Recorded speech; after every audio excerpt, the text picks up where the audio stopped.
राष्ट्र सर्वप्रथम, राष्ट्र सर्वप्रथम, राष्ट्र सर्वप्रथम, राष्ट्र सर्वप्रथम। राष्ट्र सर्वप्रथम की बात कार्यक्रम में आप सभी राष्ट्रवासियों का हार्दिक स्वागत है। प्रधानमंत्री नरेंद्र मोदी ने कवि और समाज सुधारक बसवेश्वर की जयंती पर उन्हें श्रद्धांजलि अर्पित की और कहा कि वह न्यायपूर्ण और समृद्ध समाज के उनके सपनों को पूरा करने की दिशा में काम कर रहे हैं। टीएमसी महासचिव व डायमंड हार्बर लोकसभा क्षेत्र से उम्मीदवार अभिषेक बनर्जी ने कहा कि उन्होंने अपना नामांकन दाखिल किया है।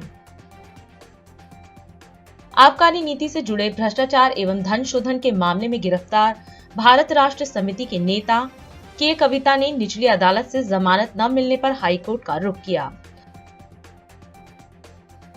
शिव भक्तों का इंतजार खत्म हो चुका है। 6 महीने के लंबे इंतजार के बाद केदारनाथ धाम के कपाट शुक्रवार को अक्षय तृतीया के पर्व पर खुल गए हैं। अब केदारनाथ धाम में श्रद्धालु जाकर दर्शन कर सकते हैं।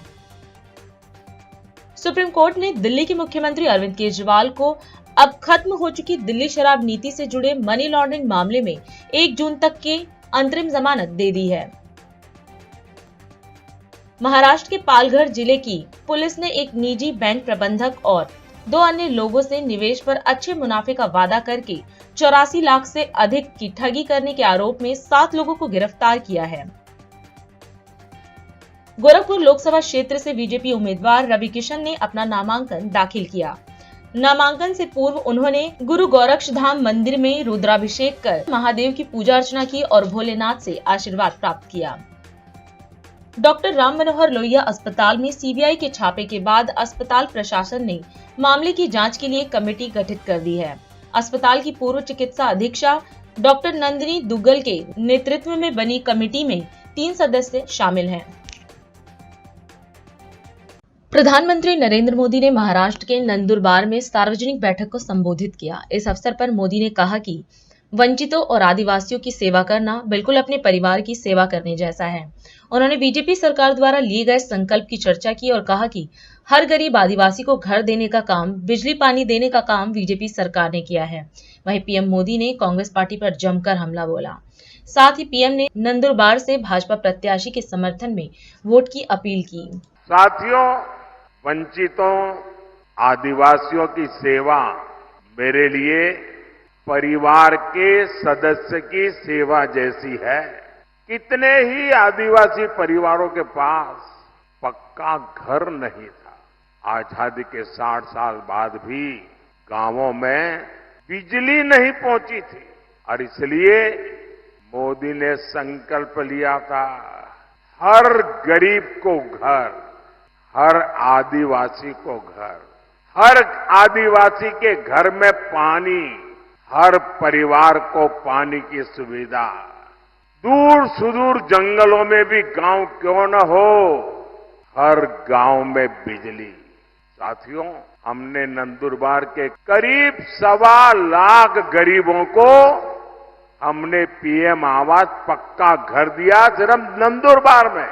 इन दिनों आप चुनाव के लिए जब भी गांव में जाए, मोहल्ले में जाए और अगर आपके ध्यान में आए कि भाई ये 2 परिवार है, उनको अभी गैस का कनेक्शन नहीं मिला है, ये 2 परिवार रह गए हैं, उनको नल से जल नहीं मिला है, अभी 4 परिवार रह गए हैं, वो तो अभी कच्ची झोपड़ी में रहते हैं, उनको पक्का घर नहीं मिला है। आप उनका नाम पता लिख लीजिए और मुझे भेज दीजिए और मेरी तरफ से उनको गारंटी दे देना कि मोदी आए थे, मोदी ने कहा है तीसरे टर्म में मैं 3 करोड़ और घर बनाने वाला हूं, आपको पक्का घर मिलेगा। एनडीए सरकार ने महाराष्ट्र के 20,000 से अधिक गांवों में हर घर जल पहुंचाया है। मैं शिंदे जी, देवेंद्र जी को बधाई देता हूं, आपने मेरे हाथ मजबूत कर दिए। इसमें नंदुरबार के 111 गांव जो कठिन एरिया था वो भी शामिल है और अभी तो ये ट्रेलर है। अभी तो मोदी को बहुत कुछ करना है और आपके लिए करना है। साथियों, एक तरफ भाजपा के ये प्रयास है और दूसरी तरफ एक कांग्रेस है। कांग्रेस ने आदिवासी भाई बहनों की कभी परवाह नहीं। आदिवासी इलाकों में सिकल सेल एनीमिया एक बड़ा खतरा रहा है, लेकिन कांग्रेस ने इस बीमारी की तरफ उतना ध्यान ही नहीं दिया। ये बीजेपी है जिसने सिकल सेल एनीमिया को जड़ से खत्म करने के लिए अभियान चलाया है। और मेरी माताएं, बहनें, नौजवान, ये जो सिकल सेल एनीमिया के लिए मैं काम कर रहा हूं ना, वो चुनाव के लिए नहीं कर रहा हूं। आने वाली आपकी अनेकों पीढ़ियों के लिए मैं लगा हुआ हूं, ताकि उनको वो ऐसी बीमारी ना आए, कोई गरीब कुपोषण का शिकार ना हो। हमने इसकी भी चिंता की। आज नंदुरबार से के 12 लाख से ज्यादा लोगों को मुफ्त राशन मिल रहा है। साथियों, कांग्रेस जानती है कि वो विकास में मोदी का मुकाबला कर ही नहीं सकते। आज एक गरीब का बेटा आपका सेवक बनकर के प्रधानमंत्री पद से ये जब काम कर रहा है, तो एक गरीब विरोधी मानसिकता वाले, शाही परिवार की मानसिकता वाले इसे बर्दाश्त नहीं कर पा रहे हैं। भाइयों बहनों, 13 मई को कांग्रेस और इंडी अघाड़ी को आपका वोट ही जवाब देगा। नंदुरबार से हमारी बेटी हिना गावित जी आपकी सुख दुख की साथी है, और आप जानते हैं ना, हिना मेरी कितनी मदद करती है। पार्लियामेंट में आपने देखा होगा, ये छोटी बेटी है, लेकिन पार्लियामेंट में विपक्ष वालों के छक्के छुड़ा देती है। आप उन्हें ज्यादा से ज्यादा वोट देकर बहुत बड़ी जीत दिलाइए। और मेरा इसके लिए आग्रह है, मतदान ज्यादा होना चाहिए। भाई, करोगे? पहले मतदान फिर जलपान, मंजूर है? गृह मंत्री अमित शाह ने झारखंड के खूंटी में सार्वजनिक रैली को संबोधित किया। इस अवसर पर गृह मंत्री शाह ने कहा कि पूर्व प्रधानमंत्री अटल बिहारी वाजपेयी ने झारखंड को बनाने का काम किया है और पीएम मोदी झारखंड में विकास कर रहे हैं। कांग्रेस पर हमला बोलते हुए शाह ने कहा कि कांग्रेस के समय में जल जंगल जमीन पर नक्सलवाद का कब्जा था, जबकि पीएम मोदी के सत्ता में आने के बाद से नक्सलवाद का अंत हुआ है। वहीं उन्होंने मोदी सरकार की उपलब्धियां गिनाई और बीजेपी प्रत्याशी के समर्थन में वोट की अपील की। भाइयों बहनों, आज मैं यहाँ आया हूँ तब मैं झारखंड मुक्ति मोर्चा को कहने आया कि सत्ता प्राप्त करने के लिए आप जिस कांग्रेस पार्टी के साथ बैठे हो, वो कांग्रेस पार्टी सालों तक झारखंड की रत्ना को रोक कर रखी। अटल जी ने हमारे झारखंड को बनाने का काम किया, आगे बढ़ाने का काम किया, और मोदी जी झारखंड को संवारने का काम कर रहे हैं। भाइयों बहनों, आज यहाँ राहुल बाबा आकर जनजाति कल्याण की, आदिवासी कल्याण की बात करते हैं। मैं उनको पूछना चाहता हूँ, 75 साल तक कांग्रेस 6 दशक सत्ता में रही, कभी किसी आदिवासी बेटे बेटी को देश का राष्ट्रपति आपने बनाया क्या? जब मोदी जी प्रधानमंत्री बने, ओडिशा की गरीब आदिवासी बेटी बहन द्रौपदी मुर्मू को महामहिम द्रौपदी मुर्मू बनाकर देश भर के आदिवासियों का सम्मान करने का काम नरेंद्र मोदी जी ने किया। कांग्रेस के जमाने में जल, जमीन और जंगल तीनों पर नक्सलवाद का छाया छाया हुआ। झारखंड, बिहार, ओडिशा, तेलंगाना, आंध्र प्रदेश, महाराष्ट्र, मध्य प्रदेश और छत्तीसगढ़, ये सारे राज्य नक्सलवाद के साए में थे।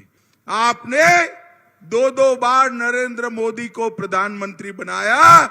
मोदी जी ने नक्सलवाद को समाप्त कर विकास की गंगा बहाने की शुरुआत करी है। भाइयों बहनों, मैं आज डंके की चोट पर यहां कह सकता हूं, नरेंद्र मोदी जी ने झारखंड और बिहार को नक्सलवाद से मुक्त करने का काम नरेंद्र मोदी जी ने किया है, नरेंद्र मोदी जी ने किया। और भाइयों बहनों, बूढ़ा पहाड़ पर इतने सालों के बाद रेशन कार्ड बटे, दवाइयों की दुकानें खुली, अब पब्लिक हेल्थ सेंटर भी बन रहा है। ये काम हमारे मोदी जी ने किया है। भाइयों बहनों, 15 नवंबर को भगवान बिरसा मुंडा की जयंती को जनजातीय गौरव दिवस घोषित किया। देश भर में 10 स्पेशल सिर्फ और सिर्फ ट्राइबल स्वतंत्रता सेनानियों का म्यूजियम बनाने का काम 200 करोड़ के खर्चे के साथ हमारे नेता नरेंद्र मोदी ने किया। आदिवासी कल्याण का कांग्रेस का बजट क्या था? आदिवासी कल्याण का कांग्रेस का बजट सिर्फ 29,000 करोड़ था। भाइयों बहनों, इतने बड़े देश में करोड़ों आदिवासियों के लिए केवल और केवल 29,000 करोड़ का बजट था। नरेंद्र मोदी आए, 10 साल में 29,000 करोड़ के बजट को 1,33,000 करोड़ का करने का काम नरेंद्र मोदी जी ने किया। सिकल सेल को समाप्त करने के लिए एक मिशन शुरू किया, प्रधानमंत्री जनजाति विकास मिशन शुरू किया और उन्होंने 740 से ज्यादा एकलव्य स्कूल बनाए।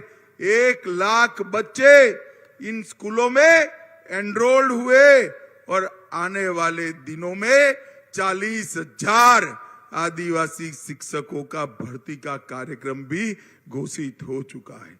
एक और 60 साल का कांग्रेस का हिसाब, दूसरी ओर नरेंद्र मोदी जी का 10 साल का हिसाब। मोदी जी का पलड़ा भारी है मित्रों, मोदी जी का पलड़ा भारी है। भाइयों बहनों, एक 5 साल में मुंडा जी ने, एक कांग्रेस ने जितना काम किया था उससे आगे बढ़ने का काम किया है। भाइयों बहनों, मैं आपको अपील करने आया हूं, करिया मुंडा जी को इसी धरती से आपने बड़ा बनाया। वो देश की संसद के डेप्यूटी स्पीकर बने और पद्म पुरस्कार प्राप्त किए। मैं देश में जिस जिस जगह जाता हूं, लोग कहते हैं हमारे संसद को बड़ा आदमी बनाइएगा। मैं आज आपको कहने आया हूं, मोदी जी ने बनाया बड़ा आदमी सांसद के रूप में भेजा है। मुंडा जी को प्रचंड बहुमत से जिताइए, उनको आगे बढ़ाने का काम भारतीय जनता पार्टी करेगी। समाजवादी पार्टी प्रमुख अखिलेश यादव और कांग्रेस नेता राहुल गांधी ने उत्तर प्रदेश के कन्नौज में इंडिया ब्लॉक के बैनर तले रैली को संबोधित किया। इस अवसर पर राहुल गांधी ने कहा कि चुनाव का एक ही मुद्दा है, हिंदुस्तान के संविधान का। संविधान ने देश के दलितों, पिछड़ों, आदिवासियों, किसानों, गरीबों, छोटे व्यापारियों को वोट, आरक्षण, जमीन, रोजगार का अधिकार दिया है। उन्होंने बीजेपी पर हमला करते हुए कहा कि वह संविधान को बदलना चाहते हैं, लेकिन हम ऐसा होने नहीं देंगे। वहीं उन्होंने कांग्रेस पार्टी द्वारा की गई घोषणाओं की चर्चा की, जिनमें गरीब परिवारों की लिस्ट बनाना, महिलाओं को 1 लाख रुपए सालाना, युवाओं के लिए रोजगार, किसानों का कर्ज माफ आदि शामिल हैं। साथ ही राहुल ने इंडिया गठबंधन से प्रत्याशी के लिए वोट की अपील की। उत्तर प्रदेश में इंडिया गठबंधन का तूफान आ रहा है। क्यों? क्योंकि देश को उत्तर प्रदेश रास्ता दिखाता है और उत्तर प्रदेश ने मन बना लिया है कि उत्तर प्रदेश में बदलाव होना है और हिंदुस्तान में बदलाव होना है। इसीलिए डिसीजन भाइयों और बहनों ले लिया गया है, जनता ने मन बना लिया है। आपको भटकना नहीं है। हिंदुस्तान के चुनाव में एक ही मुद्दा है, उस मुद्दे से सारे के सारे मुद्दे निकलते हैं। मुद्दा भाइयों और बहनों ये है हिंदुस्तान का संविधान। ये जो है, इस किताब ने हिंदुस्तान के गरीबों को, पिछड़ों को, दलितों को, आदिवासियों को, किसानों को, मजदूरों को, छोटे व्यापारियों को अधिकार दिया है। जो भी आपको मिला है, चाहे वो वोट हो, चाहे वो रिजर्वेशन हो, चाहे वो पब्लिक सेक्टर हो, नौकरी हो, जमीन हो, जो भी आपको हक मिले हैं, इस किताब ने आपको हक दिए हैं। ये गांधी जी और अंबेडकर जी की देन है और बीजेपी ने मन बना लिया है कि अगर वो चुनाव जीते तो वो इस कॉन्स्टिट्यूशन को, संविधान को रद्द करने जा रहे हैं। और मैंने और अखिलेश जी ने निर्णय ले लिया है कि इस किताब को बीजेपी छोड़ो, दुनिया की कोई भी शक्ति नहीं छू सकती है, क्योंकि इस किताब में हिंदुस्तान के गरीब लोगों की आत्मा है, भावनाएं हैं, भविष्य है, विकास है। तो हमने निर्णय ले लिया है, कांग्रेस पार्टी ने, इंडिया गठबंधन ने, भाई और बहनों, गरीब परिवारों की लिस्ट बनेगी। उसमें दलित, आदिवासी, पिछड़े, गरीब, जनरल कास्ट, माइनॉरिटी, सारे के सारे गरीब परिवारों की लिस्ट बनेगी। पूरे हिंदुस्तान की लिस्ट बनेगी। जो मैं आपसे कहने जा रहा हूं, ये काम किसी भी सरकार ने, दुनिया की किसी भी सरकार ने नहीं किया है। सारे गरीबों की लिस्ट बनेगी। हर परिवार में से एक महिला का नाम चुना जाएगा और उस महिला के बैंक अकाउंट में साल के 1 लाख रुपए डाल दिए जाएंगे। करोड़ों परिवारों के बैंक अकाउंट में जिंदगी बदल जाएगी। भाइयों और बहनों, ये पैसा हर महीने मिलेगा और उस दिन तक मिलेगा जिस दिन तक ये परिवार गरीबी रेखा से नीचे होंगे। जब तक ये गरीबी रेखा के ऊपर नहीं जाएंगे, उस दिन तक हर महीने इनको पैसा मिलता जाएगा, मिलता जाएगा, मिलता जाएगा, मिलता जाएगा। भाइयों और बहनों, बेरोजगार युवाओं के लिए पहली नौकरी पक्की स्कीम है। मतलब समझा देता हूं, हिंदुस्तान के बेरोजगार युवाओं को पब्लिक सेक्टर में, प्राइवेट सेक्टर में, सरकारी अस्पतालों में, सरकारी कॉलेजेस, यूनिवर्सिटीज में, सरकारी ऑफिसेज में 1 साल की अप्रेंटिसशिप मिलेगी, ट्रेनिंग मिलेगी और बैंक अकाउंट में महीने के 8,500 रुपए, साल के 1 लाख रुपए करोड़ों युवाओं के बैंक अकाउंट में जाएंगे। हम रुकने वाले नहीं हैं। किसानों से कहना चाहता हूं, हम आपका कर्जा माफ करने जा रहे हैं। और मजदूरों से कहना चाहता हूं, आज आपको 250 रुपए मिलता है मनरेगा में, आपको 400 रुपए मिलेगा इंडिया गठबंधन की सरकार आने के एकदम बाद। आशा और आंगनवाड़ी महिलाओं से कहना चाहता हूं, आपकी आमदनी हम दुगनी करने जा रहे हैं। भाइयों और बहनों, एक बात याद रखो, चुनाव में 10-15 दिन बचे हैं, मगर एक बात गारंटी करके लिख लो, हमने जो काम करना था, अखिलेश जी ने, इंडिया गठबंधन ने, हम सब ने मिलकर पिछले 2 साल से हम काम कर रहे हैं। भारत जोड़ो यात्रा, नफरत के बाजार में मोहब्बत की दुकान, न्याय यात्रा, इंडिया गठबंधन की मीटिंग, हमने जो काम करना था भाई और बहनों, हमने कर दिया है। यहाँ पे मेरे भाई अखिलेश यादव को भारी बहुमत से जिताना है, सबसे ज्यादा वोटों से जिताना है। इंडिया गठबंधन के सारे कार्यकर्ताओं मिलकर एक हो जाओ। अभी समय है एक ब्रेक का, हम चलते हैं ब्रेक पर, आप कहीं जाए नहीं, छोटा सा break. Powered by Kamal Buildtech Private Limited, fulfilling promises. With our professional team and experience of delivering projects, in past we guarantee you peace of mind and top quality work in an affordable price. और अधिक खबरों के लिए आप हमारे YouTube channel दैनिक India दर्पण को अभी सब्सक्राइब करें और नोटिफिकेशन के लिए बेल आइकन को प्रेस करना ना भूलें। राष्ट्र सर्वप्रथम की बात कार्यक्रम में ब्रेक के बाद एक बार फिर आप सभी राष्ट्रवासियों का स्वागत। मुख्यमंत्री योगी आदित्यनाथ ने गोरखपुर में आयोजित विशाल जनसभा को संबोधित किया। इस दौरान सीएम ने कहा कि लोकसभा चुनाव के 3 चरण संपन्न हो चुके हैं और चौथे चरण का मतदान 13 मई को होगा। उन्होंने मोदी सरकार की उपलब्धियां गिनाई और कहा कि सरकार की गरीब कल्याणकारी योजनाओं का लाभ बिना भेदभाव के जनता को मिल रहा है, जिसमें मुफ्त राशन, 5 लाख तक का मुफ्त इलाज, शौचालय की सुविधा, गरीबों को रहने के लिए मकान आदि शामिल हैं। मोदी सरकार द्वारा किए गए विकास कार्यों के आधार पर सीएम योगी ने बीजेपी प्रत्याशी के लिए वोट की अपील की। बहनों और भाइयों, लोकसभा चुनाव के 3 चरण संपन्न हो चुके हैं। चौथा चरण 13 मई को होगा और 7वें चरण में गोरखपुर संसदीय क्षेत्र में भी और गोरखपुर क्षेत्र में 8 लोकसभा क्षेत्रों में मतदान होना है। पूरे देश के अंदर पहले से तय है। 3 चरणों का चुनाव का मतलब आधा चुनाव संपन्न हो चुका है। 285 लोकसभा सीटों पर चुनाव संपन्न हो चुके हैं। मुझे भी अब तक देश के अंदर 9 राज्यों में जाने का अवसर प्राप्त हुआ है और मैं इस बात को कह सकता हूं कि पूरे देश के अंदर आज जो एक स्वर गूंज रहा है और वह है कि फिर एक बार मोदी सरकार क्यों लोग लेके आना चाहते हैं। इसलिए क्योंकि भारत की जनता के पास एक ही उसका उपाय है और कहते हैं कि सारी समस्या का समाधान एक है और वह है राम राज्य की स्थापना। और बहनों और भाइयों, राम राज्य का मतलब सबका सम्मान हो, सबको सुरक्षा हो, सबका विकास हो और गरीब कल्याणकारी योजनाओं का लाभ बिना भेदभाव के हर तबके को प्राप्त होता हो, बिना भेदभाव के। अब सोचो 80 करोड़ लोगों को राशन मिल रहा है ना, 60 करोड़ लोगों को फ्री में 5 लाख रुपए प्रतिवर्ष आयुष्मान भारत की सुविधा मिल रही। क्या किसी का चेहरा देख करके? नहीं, हर व्यक्ति जो भारत का नागरिक है, गरीब है, पात्र है, उन सबको इस सुविधा प्राप्त है। 50 करोड़ लोगों के जनधन अकाउंट खुल गए।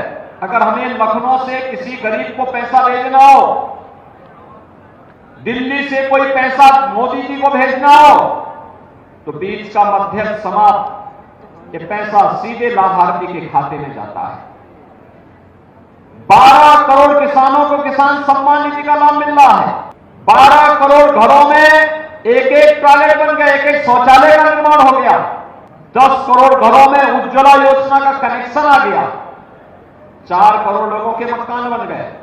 और विकास किस कदर, एम्स, फर्टिलाइजर, रामगढ़ताल, 4 लेन और 6 लेन की सड़कें, आयुष विश्वविद्यालय, यानी एक लंबी श्रृंखला है।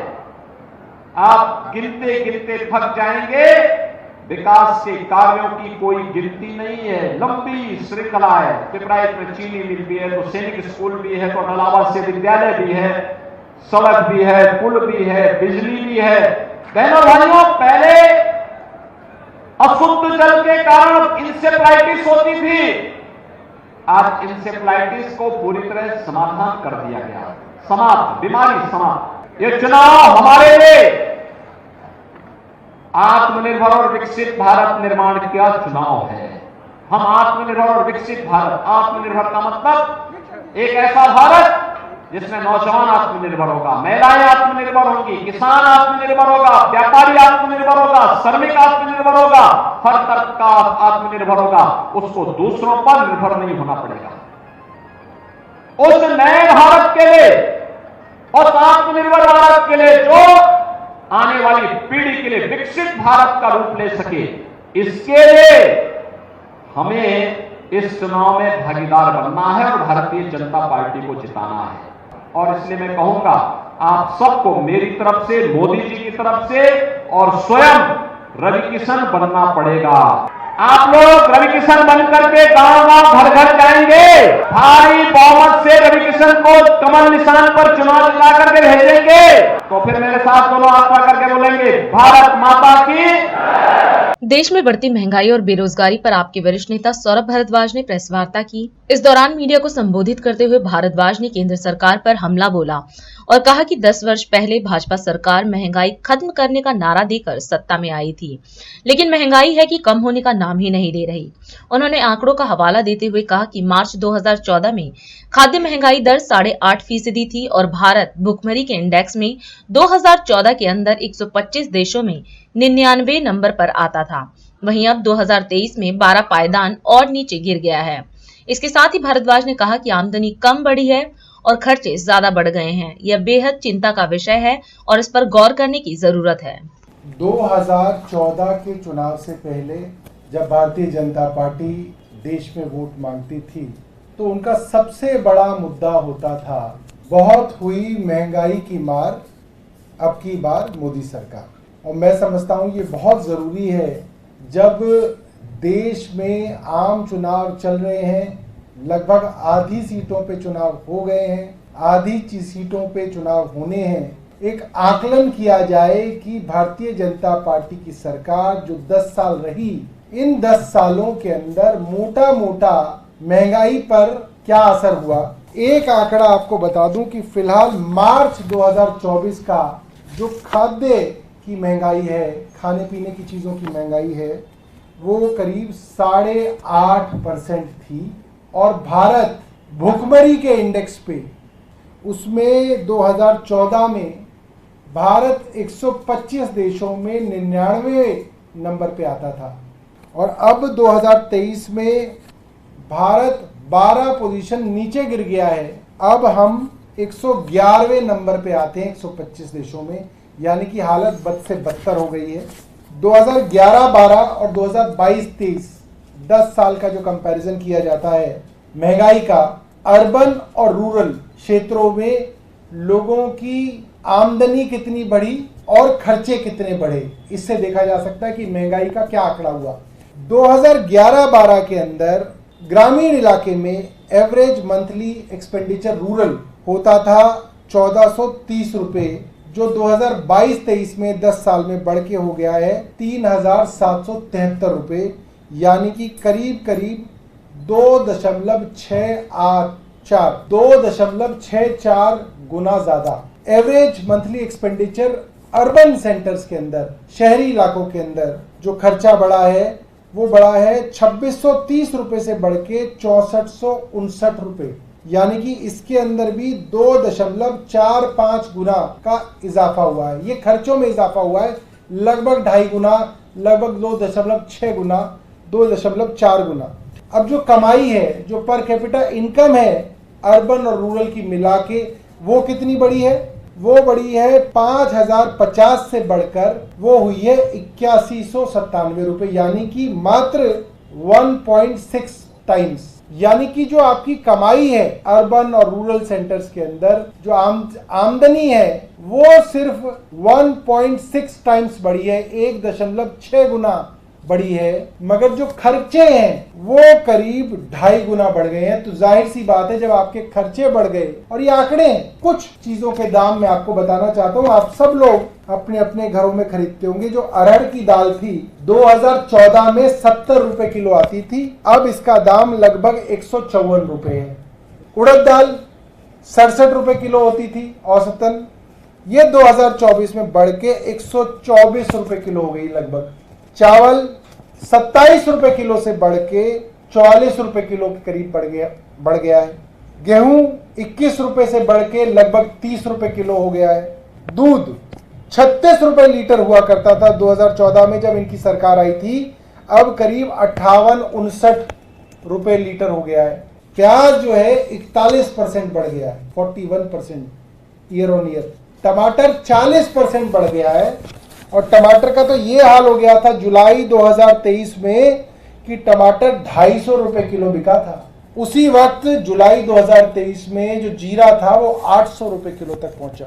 और 2022 में भी अप्रैल में नींबू 200 रुपए किलो, हरा धनिया 100 रुपए किलो, हरी मिर्च 160 रुपए किलो। कि अगर सब्जियों के दाम, दाल के दाम, गेहूं के दाम, चावल के दाम बढ़ रहे हों तो दो कारण हो सकते हैं। एक कि भाई किसानों को अब हम ज्यादा दाम दे रहे हैं, इसीलिए महंगाई बढ़ रही है। वो पैसा जो इन दामों को बढ़ा के कमाया जा रहा है वो किसान के पास नहीं जा रहा, वो बिचौलियों के पास जा रहा है। वरना किसान की आय बढ़ गई होती, वो डेटा सरकार का दिखा रहा होता कि रूरल इकोनॉमी के अंदर एक्सपेंडिचर तो बढ़ा है मगर उसकी पर कैपिटा इनकम बढ़ गई, वो नहीं बढ़ी। पर कैपिटा इनकम नहीं बढ़ी, खर्चा बढ़ गया। यानी कि ये पैसा भी बड़े बड़े पूंजीपतियों की जेब में गया है, और ये बहुत चिंता की बात है देश के लिए। देश में भुखमरी बहुत ज्यादा बढ़ गई। हमारे YouTube चैनल दैनिक इंडिया दर्पण को अभी सब्सक्राइब करें और नोटिफिकेशन के लिए बेल आइकन को प्रेस करना ना भूलें। आज हम इस कार्यक्रम में आपसे विदा लेते हैं। आप अन्य खबरों के लिए बने रहे। राष्ट्र सर्वप्रथम, वंदे मातरम, जाग उठा है भारत। राष्ट्र सर्वप्रथम, राष्ट्र सर्वप्रथम। स्वर्ग हम